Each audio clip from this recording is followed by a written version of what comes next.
All right.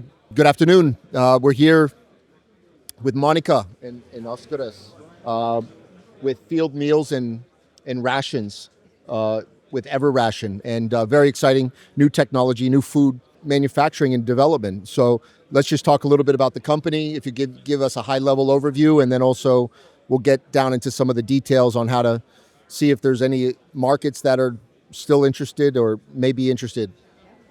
So Ration is open like for 10 years. We've been in the market with different type of solutions for the rations and different components for the fields. Yeah, we are supplying Army, we are supplying Rifleman Union, and we're also looking forward to supply export markets as well in Europe.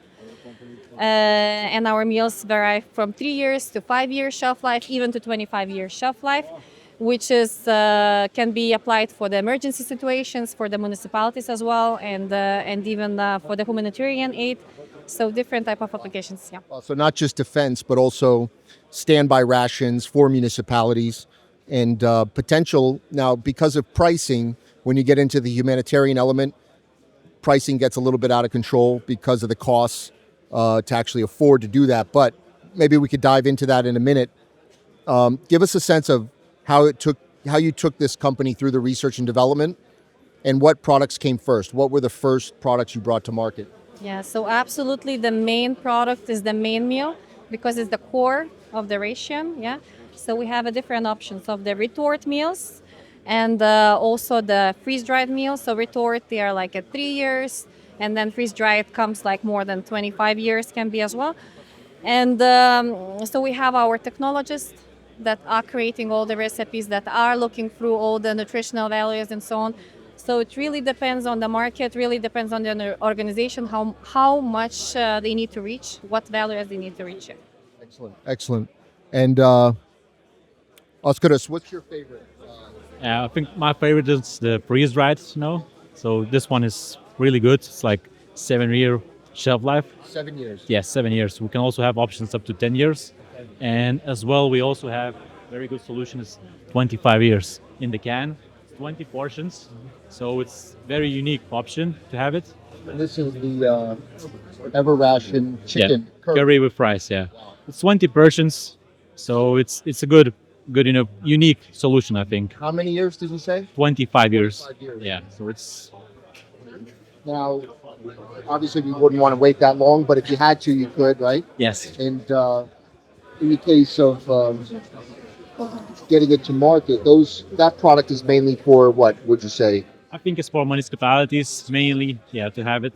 Army is using like those solutions to have it like up to date for like 8 hours, 24 hours, no solutions. So this one is usually to have it on the shelf in case of emergency or something. So you need to like feed a lot of people in a short period of time. You have it, it's always on the shelf. You can leave it there for, I don't know, 10, 15, 20, 25 years. You just always have it. So just buy it once and you have it. So Very nice, very nice. Well, I mean, there's quite the offering here. We've got what's this? This is it's like dried Pork. Pork. It's a jerky pork. turkey pork. Yeah. We have a protein bars. protein bars. We have a breads. We have Mix of nuts. nuts, something. isotonic drinks, energy gels. We have a substitute for the water.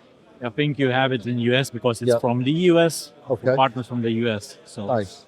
it's a good And solution. And this is the bread product you were telling us about. It's like our interpretation of bread, because in Lithuania we had the problem with like very hard bread from a different competitor. So was our interpretation. It's like a biscuit. It's like sour, sweet, but it's very good. We have Shelf life on that. it's 3 years because the requirement was 3 years. So for us to do it longer, it was no point of doing that. And just talking about economics a little bit right now, in order to make the business as successful, I hope, as it is today, have you come in just to compete at the current market, or are you able to undercut the market on price? We are competing in price as long as it allows us not to lose the quality. Yeah. And then, like, I believe we can compete in a price as well due to the shelf life, because as longer shelf life it is, so you save more on the rotation of the products. You don't need to throw them away. Yeah. So yeah, that helps us to compete. So the shelf life really does help extend the overall value. And what would you say as far as a mix of government contracts versus private sector buyers? Is there a mix of both right now? There's a mix of both, but then like a B2B is also those organizations, those packers, ration packers that are supplying the other markets in Europe and in the world, yeah. But the governmental definitely is the first choice, yeah, majority. Very interesting. Well, great. We hope to see more in the future. Uh, yeah, it's been great to know the company a little bit more, and we hope you guys check them out as well. There's a lot of use cases here, and we hope to see this product hit the market across both government, defense, and humanitarian initiatives.